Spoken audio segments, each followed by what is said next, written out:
Hello दोस्तों, एक बार फिर से स्वागत है आप सबका। मेरा नाम है राहुल और आप देख रहे हैं कनेक्ट विद मैथ।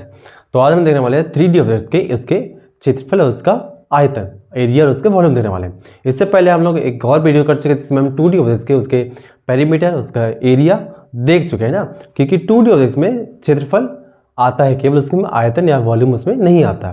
तो हम आगे आप 3D ऑब्जेक्ट्स में जिसमें आएगा आयतन भी। तो सबसे पहले देखेंगे हम उसके क्षेत्रफल, उसके बाद देखेंगे इसके आयतन। तो चलिए इसको शुरू करते हैं। तो चलिए सबसे पहले देखते हैं हम लोग घनाभ, या अंग्रेजी में इसको बोलेंगे हम क्यूबॉइड। क्यूबॉइड क्या होता है? जब हम आयत देख रहे थे तब हमने देखा था कि आयत क्या होता है, उसमें एक लंबाई होता है, एक चौड़ाई होता है ना। एक लंबाई होता है या फिर एक चौड़ाई होता है, या उसको ऊंचाई भी बोल सकते हैं ना। एक लंबाई दूसरा ऊंचाई। लेकिन इसमें क्या है क्यूबॉइड में, इसमें लंबाई भी आएगा, चौड़ाई भी आएगा और साथ में ऊंचाई भी आएगा, है ना।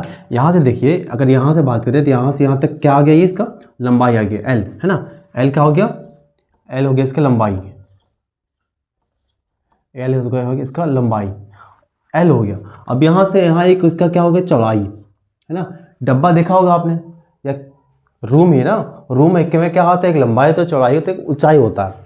तो ये लंबाई हो गया, ये चौड़ाई हो गया, है ना। यहाँ पे चौड़ाई को बोलेंगे बी, अंग्रेजी में इसको ब्रेथ ना, ब्रेथ को क्या है बोलेंगे, चौड़ाई। ये चौड़ाई आ गया। और एक होता है ऊंचाई, है ना। रूम जो होता है उसमें एक ऊंचाई भी होता है, एक लंबाई, एक चौड़ाई, एक ऊंचाई। तो इसको बोलते हैं एच।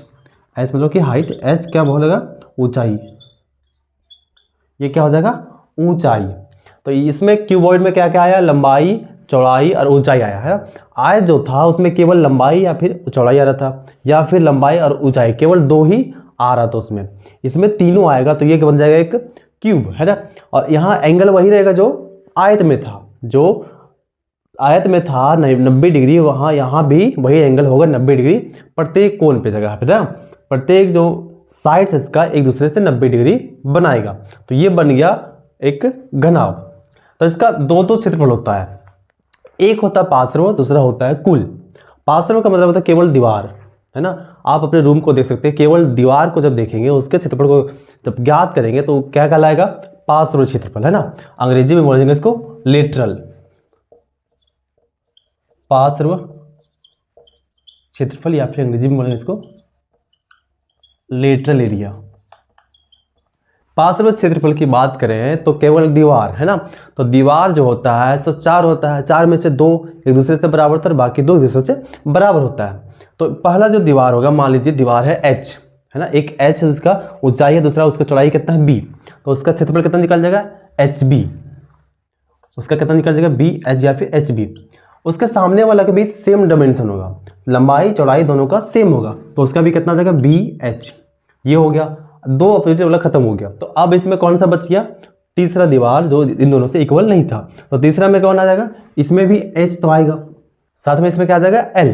तो एक आ जाएगा एच, दूसरा एल, है ना। ये एल आया और साथ में एच, एल साथ में एच, है ना। आप देख सकते हैं दीवार को, एक एल आएगा, उसका लंबाई कितना है, उसका ऊंचाई कितना है, एल एच एक साइड का, ठीक। उसके सामने वाला भी एक एल एच होगा, है ना। तो यहाँ पे बी एच और यहाँ पे एच एल, दो दो हो गया। तो यहाँ पे हम लिख सकते हैं 2 बी एच प्लस में 2 एच एल, है ना।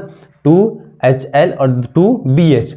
यहाँ से एच और यहाँ से एच निकाल सकते हैं, यहाँ से 2, यहाँ से 2। तो यहाँ पे कितना जाएगा, 2 इंटू यहाँ पे बच गया बी, प्लस में यहाँ पे बच गया एल, है ना। और यहाँ दोनों से कॉमन क्या निकालते हैं, एच। तो ये आ गया फॉर्मूला पार्श्व क्षेत्रफल का। ये किसका आ गया, पार्श्व क्षेत्रफल का, या अंग्रेजी में इसको बोलेंगे हम लेटरल एरिया। अब हम देखते हैं इस घनाभ का या अपने रूम का कुल क्षेत्रफल, है ना, टोटल एरिया। तो टोटल क्या होता है, हम लोग देखने वाले कुल क्षेत्रफल, है ना। कुल क्या होता है, हमने पहले देखा लेटरल। तो लेटरल में छत को और फ्लोर को, है ना, छत को और फर्श को जोड़ देंगे तो आ जाएगा कुल क्षेत्रफल। कुल क्षेत्रफल क्या है, छत का तथा फर्श का, फर्श का क्षेत्रफल प्लस में पार्श्व क्षेत्रफल ना, पार्श्व क्षेत्रफल। इन तीनों का जो जोड़ेंगे, छत का और फर्श का क्षेत्रफल किसके साथ जोड़ देंगे, पार्श्व क्षेत्रफल के साथ, तो आ जाएगा मेरा कुल क्षेत्रफल। तो पार्श्व कितना आया था 2BH प्लस में 2LH, ये था मेरे पास पार्श्व क्षेत्रफल इस घनाभ का। अब हम देखते हैं छत का क्षेत्रफल। छत का क्या हो जाएगा, छत का लंबाई पहले लेंगे। छत का लंबाई कितना आ जाएगा L, वही जो नीचे लंबाई है ना, तो लंबाई कितना आ गया L, और फिर चौड़ाई, चौड़ाई क्या है B, तो LB आ गया किसमें LB। अब जो छत का क्षेत्रफल होगा वही तो फर्श का भी होगा, है ना, जो छत का होगा वही तो फर्श का होगा। तो यहाँ पे हम फिर से देते प्लस LB, है ना, प्लस LB। तो यहाँ पे भी 2LB हो गया, 2LH 2BH 2LB। तो 2 को हर जगह से कॉमन निकालते हैं, यहाँ पे बचता है 2BH, यहाँ पे बच जाएगा 2LH, है ना, 2 तो हमने कॉमन निकाल दिया, यहाँ पे बच गया LH, और यहाँ पे क्या बच गया BL। तो ये जो है सो आ गया मेरे पास कुल क्षेत्रफल इस घनाभ का, है ना। हम अपने रूम की अगर कुल क्षेत्रफल की बात करेंगे तो कितना आ जाएगा इसका क्षेत्रफल, 2 × BH LH प्लस BL। तो ये आ जाएगा कुल क्षेत्रफल इस घनाभ का। तो चलिए अब देखते हैं हम लोग क्यूब का। तो चलिए अब देखते हैं हम लोग घन का, अंग्रेजी में बोलिए इसको क्यूब, है ना। क्यूब में क्या होता है, ये भी एक घनाभ की तरह होता है, लेकिन जो उसमें LBH था इसमें सबका सब बराबर होगा। इसमें L बराबर B बराबर H होगा, मतलब तीनों भाग जो है सो बराबर होगा, जितना लंबाई होगा उतना चौड़ाई होगा, उतना ही इसमें ऊंचाई होगा, उतना ही इसमें ऊंचाई हो जाएगा। मान लीजिए L है इसका, L बराबर B है, B बराबर H है, और H बराबर हम मान लेते A, है ना, कोई एक वैल्यू मान लेते A। तो ये हो गया क्या, इसका साइड, है ना, ये कितना लंबा कितना चौड़ा कितना ऊंचा है, तो कितना लंबा कितना ऊंचा चौड़ा कितना है A है। तो इसके हम बात करेंगे अगर क्षेत्रफल का, क्षेत्रफल सबसे बात करते हैं हम इसका पार्श्व का, है ना, पार्श्व क्षेत्रफल। तो क्या हो जाएगा इसका, चारों डायरेक्शन का क्या होता है हमने उसमें डालना वैल्यू ना। तो क्या हो जाएगा इसका, उसमें क्या था घनाभ वाले में क्या था 2 × B प्लस में L प्लस इंटू में H था। तो यहाँ पे डाल देंगे B बराबर L बराबर H बराबर सबके जगह पे डाल देंगे A, है ना। तो यहाँ पे अगर डालें 2 × B बराबर A हो गया, फिर यहाँ भी A हो गया, यहाँ भी A हो गया। तो यहाँ क्या आ जाएगा 2 × 2L, है ना, 2 × 2A × A। तो 2 और 2 4 हो गया, और यहाँ पे A स्क्वायर हो गया, और यहाँ पे A स्क्वायर हो गया। तो ये हो गया इस क्यूब का पार्श्व क्षेत्रफल, या फिर अंग्रेजी में बोलेंगे इसको लेटरल एरिया। तो अब इसका देखते हैं हम कुल क्षेत्रफल, है ना, या टोटल एरिया। टोटल एरिया क्या हो जाएगा इसमें, सबसे पहले पार्श्व का क्षेत्रफल प्लस में छत और साथ में फर्श का क्षेत्रफल। तो छत और फर्श दोनों का क्षेत्रफल कितना हो जाएगा, लंबाई चौड़ाई कितना उसका A × A, कितना हो जाएगा A × A। तो ये आगे छत का, तो इतना ही होगा फ्लोर का ना, इतना ही होगा फ्लोर का या फर्श का, कितना हो जाएगा ये 2 × A स्क्वायर। ये आ जाएगा फ्लोर और फर्श का, फ्लोर और छत का मिला के ना, छत और फर्श का मिला के कितना आ गया 2A स्क्वायर, और उसका लेटरल कितना था 4A स्क्वायर। तो यहाँ पे टोटल जो इसका आ जाएगा कितना आ जाएगा 2A स्क्वायर प्लस में 4A स्क्वायर, मतलब क्या आ जाएगा 6A स्क्वायर, है ना, 6A स्क्वायर। ये क्या आ गया इसका कुल क्षेत्रफल, है ना, ये क्या आ गया इसका कुल क्षेत्रफल, या फिर पृष्ठीय, जब पृष्ठीय बोलेगा तो मतलब कि कुल बोल रहा है ना, या फिर संपूर्ण कुल क्षेत्रफल कितना आ जाएगा इसका 6A स्क्वायर। क्यूब का कितना आ गया 6A स्क्वायर। तो चलिए अब हम लोग देखते हैं बेलन का, है ना। बेलन का सबसे पहले देखेंगे क्षेत्रफल। तो बेलन क्या होता है समझिए, सिलेंडर होता है ना, जो गैस सिलेंडर होता है उस तरह, या फिर कोई पाइप, जो पाइप होता है वो कैसा होता है, एक बेलन की तरह होता है, एक सिलेंडर की तरह होता है। तो सिलेंडर को देखिए, पहले हमारे पास एक आयत है, मान लीजिए हमारे पास एक आयत है ना, ये हमारे पास एक आयत हो गया। अब इसको क्या करेंगे हम, गोला घुमा देंगे, इसको गोल करके घुमा देंगे, ये हिस्से को इस हिस्से से मिला देंगे, गोला करके ना, ये हिस्से को इस हिस्से से मिला देंगे। तो कैसे बन जाएगा, ये एक इस तरह का फिगर इसमें बन जाएगा ना, एक इसमें इस तरह का फिगर बन जाएगा। तो ये क्या बन गया, एक सिलेंडर बन गया। तो एक्चुअली में ये क्या था, एक आयत था, है ना, एक आयत था जिसका डायमेंशन H था, इसका ये L है। तो यहाँ पे L जो है सो घूम गया, है ना, यहाँ पे L घूम गया, ये कैसा हो गया, एक सर्कुलर हो गया। सर्कुलर जब हो गया तो इसका क्या आ जाएगा, जो ये लंबाई है यहाँ से यहाँ तक का, वो पहले L था, पहले एल था। अब यहाँ पे एल ना लेकर हम यहाँ लिखेंगे इसका, इस जो गोला है इसका सरकमफ्रेंस, इसका परिधि।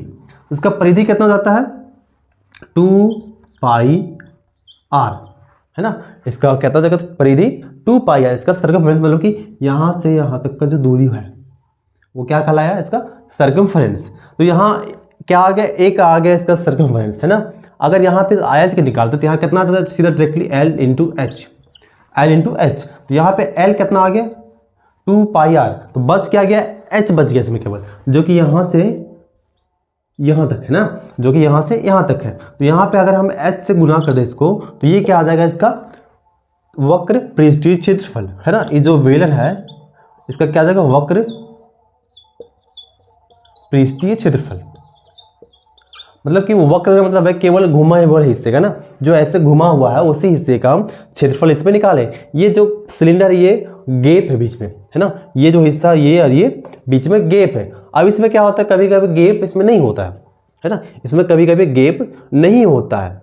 तो जब नहीं होता है तो इसमें लिखेंगे कुल क्षेत्रफल उसमें आएगा, है ना। यहाँ पे वक्र आया क्योंकि ये खुला हुआ हिस्सा, और जब बंद वाला हिस्सा आएगा तो इसमें कुल पृष्ठीय क्षेत्रफल आएगा, उसमें आएगा कुल पृष्ठीय क्षेत्रफल। तो देखिए सबसे पहले उसमें वक्र भी आएगा, है ना, उसमें क्या जाएगा वक्र का क्षेत्रफल बराबर वक्र का क्षेत्रफल प्लस में ना, वक्र का क्षेत्रफल प्लस में एक ये हिस्से का और ये हिस्से का। तो ये क्या है सर्कुलर है, सर्कुलर का कितना होता है एरिया पाई आर स्क्वायर, तो 1 पाई आर स्क्वायर, यहाँ पे भी 1 पाई स्क्वायर, तो कितना जाएगा 2 pi r square, 2 pi r square. अब वक्र का कितना है यहाँ पे, वक्र का है 2 pi r into H plus में 2 पाई आर स्क्वायर। यह आ गया किसका इस बेलन का कुल पृष्ठीय क्षेत्रफल, है ना।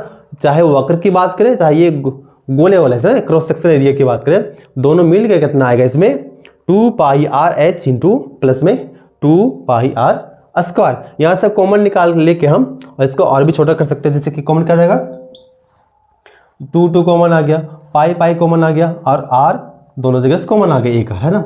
2 आ गया कॉमन, पाई आ गया कॉमन, आर आ गया कॉमन, तो यहाँ से क्या बच गया एच बच गया, यहाँ से एच बच गया, और यहाँ से क्या बच गया आर बच गया, यहाँ से आर बच गया। तो ये आ जाएगा फॉर्मूला किसका कुल पृष्ठीय क्षेत्रफल एक सिलेंडर का। तो चलिए आप देखते हैं हम लोग शंकु के क्षेत्रफल। तो शंकु क्या होता है एक कोन जो जिसमें आइसक्रीम खाया जाता है ना, एक वही आकार होता है आइसक्रीम का, कि ये हो गया, ये क्या हो गया एक शंकु, है ना, ये क्या हो गया एक शंकु, ये हो गया एक शंकु। तो इसी यही शेप जो है सो सही शेप है तो कहलाता है शंकु। तो ये बनता कैसे वो देखिए, पहले इसका क्षेत्रफल देखने से पहले देखिए कि बनता कैसे। मान लीजिए हमारे पास एक फिगर है, गोला है ना, उसका छोटा एक हिस्सा हम काट के निकाल दिए, ये हिस्सा हमने काट के निकाल दिया, तो क्या करेंगे अब इसी हिस्से से बनाएंगे कोन, हम इसी हिस्से से हम कोन बनाने वाले हैं। अगर इसको हम एक छोटा सा हिस्सा काट दें यहाँ से, तो ये क्या बन जाएगा एक ट्रायंगल बन जाएगा, है ना, एक ट्रायंगल बन गया। और यहाँ से यहाँ तक का दूरी हम मान ले b, है ना, इसको छोटे वाले हिस्से को क्या मान लेते हैं हम b, छोटा सा b मान लिया। अब यहाँ से यहाँ तक का जो लंबाई है, यहाँ से यहाँ तक का जो लंबाई हो उसको l मान लेते हैं, तो ट्रायंगल बन गया। ट्रायंगल का क्या हो जाता है क्षेत्रफल कितना हो जाता है उसका हाफ l इंटू b1, है ना, इसको b1 मान लेते हैं, हाफ l इंटू b1। तो ये हो गया इस ट्रायंगल का। इसी तरह का बार बार ट्रायंगल काटते जाए, हम बार बार त्रिभुज काटते जाएं तो इसी तरह का बार बार आता रहेगा ना, half l plus b1 b2 ना, एक b1 हो गया था b2, इसी तरह का काटते काटते हम फिर से ला सकते हैं। तो ये b1 plus b2 plus b3 है ना, सबसे जुड़ जाएगा। अगर सबसे जुड़ गया तो यहाँ से यहाँ तक जुड़ते जुड़ते कितना हो जाएगा 2 पाई आर, कितना हो जाएगा 2 पाई आर। और यहाँ पे कितना था पहले से हाफ इंटू l, यहाँ से यहाँ तक की दूरी ना हाफ इंटू l तो पहले से था, उसके बाद b1 plus b2 plus b3, इसी तरह b4, और जो भी आएगा यहाँ से यहाँ तक जितना भी आएगा bn तक मान लीजिए आता है, तो सारा b1 से लेकर bn तक अगर जोड़ देंगे तो कितना जाएगा 2 पाई r, कितना जाएगा 2 पाई r। तो ये आ जाएगा b1 plus b2 up to bn तक का। तो ये क्रॉस कर दिया हमने, तो यहाँ से 2 और 2 कट गया, तो ये क्या आ गया पाई आर एल, है ना, पाई आर एल इस कोण का क्षेत्रफल, इस कोण का क्षेत्रफल। अभी ये कोण जो खुला हुआ है ना, ऊपर वाला हिस्सा खुला हुआ है, ये आ गया वक्र पृष्ठीय क्षेत्रफल, वक्र पृष्ठीय क्षेत्रफल पाई आर एल क्या आ गया, इसका वक्र पृष्ठीय क्षेत्रफल। वक्र मतलब केवल जो वही जो घुमा हुआ है ना वक्र में है। अब इस पे अगर इसको टोपी लगा दें, है ना, मतलब इसको एकदम से पैक कर दे, बंद कर दे, तो उसको बंद करने के लिए हमको उसी गोले का आकार का चाहिए एक कोई सा भी शेप वाला ना, तो उसी जो शेप होगा उसका क्षेत्रफल कितना हो जाएगा, पाई आर स्क्वायर, है ना। प्लस में क्या जोड़ देगा इसमें, पाई आर स्क्वायर। अगर इसमें जोड़ दे पाई आर एल, प्लस में जोड़ दे हम pi r square, pi r square. इसको घेरने के लिए ना, ऊपर से घेरने के लिए कितना जा जाएगा, पाई आर स्क्वायर, क्योंकि वो भी एक सर्किल की तरह होगा ना, तो इसका हो गया कितना, पाई आर स्क्वायर। ये जुड़ के कितना बन जाएगा, पाई और आर को कॉमन लेते हैं यहाँ से, पाई आर, यहाँ से बच गया एल, प्लस में यहाँ बच गया आर। ये आ जाएगा इस कोण का कुल पृष्ठीय क्षेत्रफल, है ना, कुल पृष्ठीय क्षेत्रफल इस कोण का। मतलब कि जब पूरे ढक देंगे, है ना, इधर से भी पैक था और ऊपर से भी जब पैक कर दिए तो वो कहलाएगा कुल पृष्ठीय क्षेत्रफल, जो कि कितना है, pi r into l plus r. अगर खुला हुआ हिस्सा है, मतलब कि वो कहलाएगा केवल वक्र पृष्ठीय क्षेत्रफल, तो उसको बोलेंगे हम पाई आर एल, है ना। ये आया कैसे, हमने इस पर स्ट्रिप काटा है ना, एक छोटा छोटा हिस्सा काटा इस वाले सर्किल के हिस्से से। तो ये करते करते B1 B2 B3 up to Bn काटा हमने, और सबसे कॉमन निकाल दिया हमने हाफ एल, है ना, सबसे कॉमन निकाल दिया हमने हाफ एल। तो हाफ एल तो आ गया, साथ में B1 प्लस B2 जुड़ के क्या बन गया, सब Bn तक का 2 पाई आर। तो 2 पाई आर हमने लिख दिया यहाँ पे, तो 2 से 2 कैंसिल हो गया, तो यहाँ बच गया एल पाई आर, है ना, पाई आर एल या फिर एल पाई आर। तो ये आ गया इसका वक्र पृष्ठीय क्षेत्रफल। अब हमें निकालना था इसका कुल, मतलब इसको ढकना था, तो ढकने के बाद जो क्षेत्रफल आ जाएगा टोटल, वो कितना जाएगा, पाई स्क्वायर, इसको आर स्क्वायर इसमें जुड़ जाएगा। तो जब ये पाई स्क्वायर और जुड़ जाएगा तो ये हमारे पास बन जाएगा पाई आर इंटू एल प्लस में आर। तो यहाँ पे ये वीडियो होती है खत्म। अगर आपको वीडियो अच्छी लगे तो लाइक करें, चैनल को सब्सक्राइब करें और अपने दोस्तों को भी शेयर करें।